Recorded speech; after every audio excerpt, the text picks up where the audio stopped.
Khulna ডুমুরিয়ায় pickup ভ্যানের ধাক্কায় easy বাইকে 3 যাত্রী নিহত, আহত আরো 5 জন।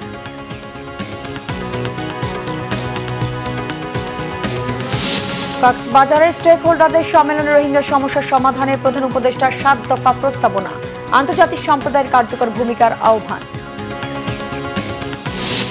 মিয়ানমারের বাস্তুচ্যুত রোহিঙ্গা জনগোষ্ঠীকে আশ্রয় দেয় বাংলাদেশের সরকারের প্রশংসা যুক্তরাষ্ট্রে।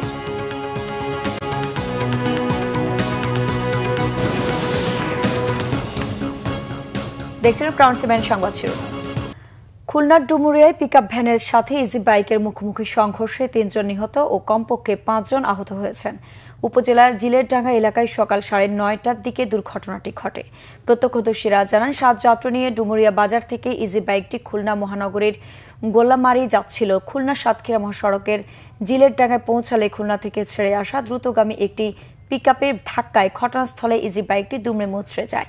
এতে চালক মুজাহিদুল মোড়ল ও যাত্রী রিনা খাতুন নিহত হন। গুরুতর আহতদের দুপুরিয়া উপজেলা স্বাস্থ্য কমপ্লেক্স ও খুলনা মেডিকেলে নেওয়ার পর আরও একজন মারা যান। দুর্ঘটনার পরপরই খুলনা সাতক্ষীরা মহাসড়কে কিছু সময় যান চলাচল বন্ধ হয়ে যায়।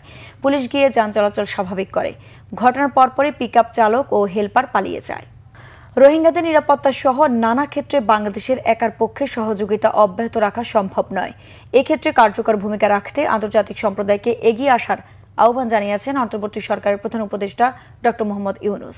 তিনি জানান, ফেব্রুয়ারির প্রথমার্ধে নির্বাচন আয়োজনের জন্য দেশ প্রস্তুত ও স্থিতিশীল আছে।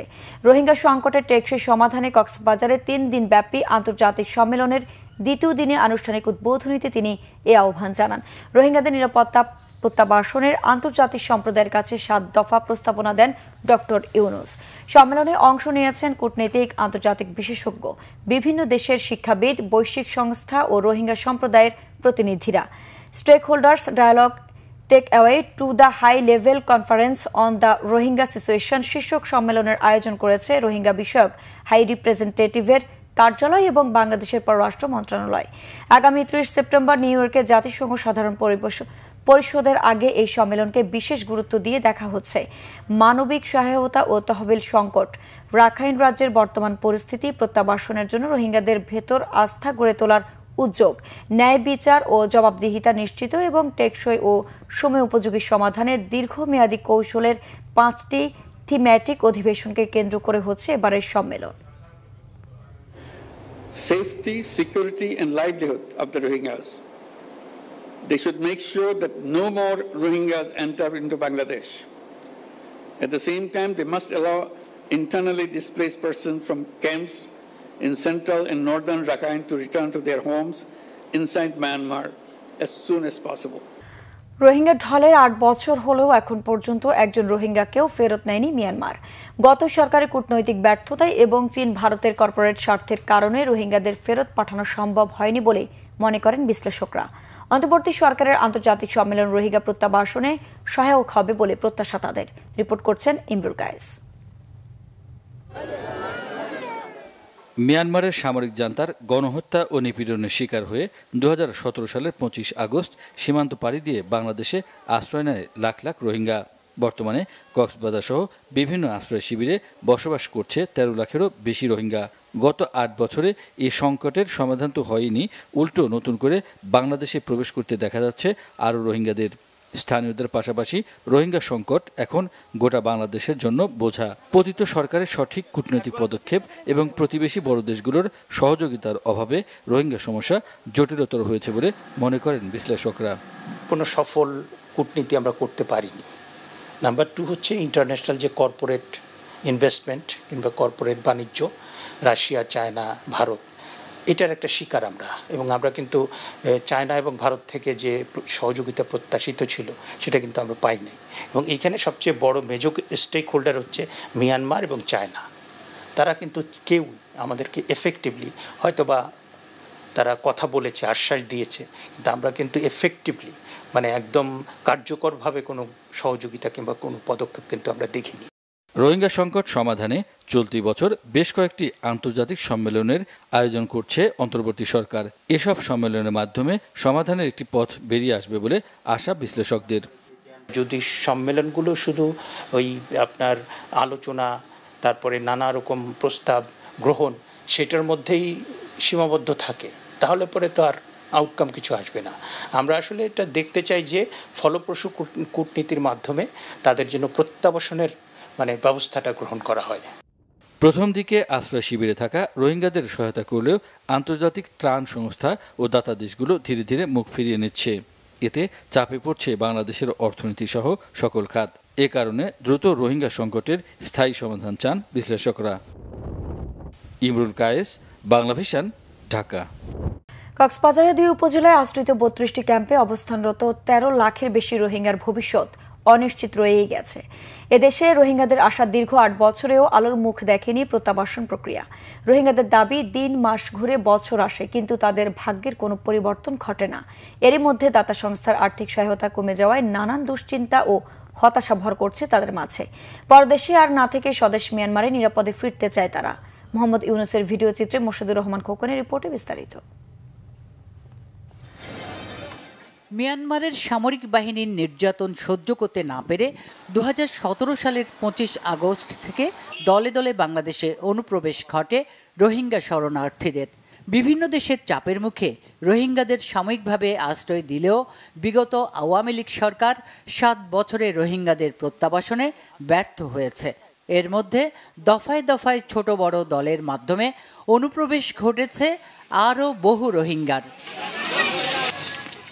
বর্তমানে কক্সবাজারের 2 উপজেলা উখিয়া ও টেকনাফে আলাদাভাবে 32টি ক্যাম্পে 13 লাখের বেশি রোহিঙ্গা রয়েছে। এসব রোহিঙ্গাদের অভিযোগ, জাতিসংঘ সহ বিভিন্ন দেশের কূটনীতিকরা নিরাপদ প্রত্যাবাসনের প্রতিশ্রুতি দিলেও তা বাস্তবায়িত হয়নি। নদিলে আর নাম দিয়া নদিলে আর কিভাবে যাই ম্যাডাম? এখন আর 8 বছর পর্যন্ত বনমারিকা চাই থাকিলাম দে হন অড্ডাহতো আর যাই বললা এখন ফতন দিহি আরিও তারা হন অড্ডাহতো বাড়াই লই দেন আর জুলুম গজ্জে দে গজ্জে হন অড্ডাহতো তারা আর বাড়াই আর লই দেন নাই আর সেফ জোন লই আর ঢেভাড়া পড়িব আর দেশল আর তো ফিটুর আর তো যাইতে মনে হদ দিয়ে তোর লাই মিলিটারি জানটা তারা গেম খেলার না আর লই যেন নাকি আর নো লই যাই পারে এক ইন্দিল্লা কান সুরত করতে ইন্দিল্লা কাদা বাহানা দুনিয়ারে দাহাত দেয়। আরাকান রোহিঙ্গা সোসাইটির নেতা মাস্টার মোহাম্মদ জোবায়ের বলেন, বাংলাদেশে এসেও তাদের ভাগ্যের কোনো পরিবর্তন হয়নি। আরকান তো খাড়ি মারি ইনসানের নগদে নিলা র্যাব করি ফুরা দিয়ে জুলুমগরি বাংলাদেশের ফিরে ওর মেলা দিয়ে তা বাংলাদেশে ইনসানের খাতেরে আরারে টেম্পোরারি জায়গা দিয়ে আর তো এন্ডিল্লা পরেশানি আদগার উড়িদে দিন দে দুই মা আর তো সেদিন আইলে শুকর ফানিল্লা আর দিলর অখমানল্লাহ আর পরেশানল্লাহ ফেডর বুকজা গই শুকর গুমজা গই। এদিকে রোহিঙ্গা শরণার্থী ত্রাণ ও প্রত্যাবাসন কমিশনার জানান, দাতা সংস্থাগুলোর আর্থিক সহায়তা অনেক কমে গেছে। ক্যাম্পের পরিবেশ পরিস্থিতি নিয়ে শঙ্কা প্রকাশ করেন তিনি। সাম্প্রতিক সময় জানেন যে ইউএনের পার্টনার এনজিওরা যারা এখানে শিক্ষকদেরকে নিয়ে এডুকেশন সেক্টর চালাতো, সেখানে অন্তত 1000-এর উপরে শিক্ষককে চাকরিচ্যুত করা হয়েছে, যারা প্রায় প্রতিদিনই রাস্তায় বিক্ষোভ করছে এবং খুব আনপ্রেসিডেন্টেডলি আপনার যে বাজেট কমার কারণে খাদ্য সহায়তা, তহবিল এবং চিকিৎসা, পয়ঃনিষ্কাশন, তাদের যে শেল্টার পুনর্নির্মাণ, এইসব ক্ষেত্রে বড় ধরনের সংকট তৈরি হয়েছে। মিয়ানমারের নিরাপদ প্রত্যাবাসনের অপেক্ষায় রোহিঙ্গারা। Bangla Vision news desk. মিয়ানমারের বাস্তুচ্যুত রোহিঙ্গা জনগোষ্ঠীকে আশ্রয় দেওয়ায় বাংলাদেশের সরকারের প্রশংসা করেছে যুক্তরাষ্ট্র। রবিবার যুক্তরাষ্ট্রের পররাষ্ট্র দপ্তর থেকে দেয়া এক প্রেস বিবৃতিতে দপ্তরের প্রিন্সিপাল ডেপুটি স্পোকসপারসন টমাস পিক্ট বাংলাদেশের পাশাপাশি রোহিঙ্গাদের আশ্রয় দেওয়ায় এই অঞ্চলের অন্য দেশগুলোর প্রশংসা করেন। বিবৃতিতে টমাস বলেন, মিয়ানমারের সহিংসতা ও বাস্তুচ্যুতির শিকার রোহিঙ্গা এবং অন্যান্য জাতিগোষ্ঠীর প্রতি সংহতি জানায় যুক্তরাষ্ট্র। 2017 সালে অগাস্ট মাসে রাখাইনে সেনা অভিযান শুরুর পর কয়েক মাসের মধ্যে 7 লাখের বেশি রোহিঙ্গা বাংলাদেশে পালিয়ে এসে আশ্রয় নেয়।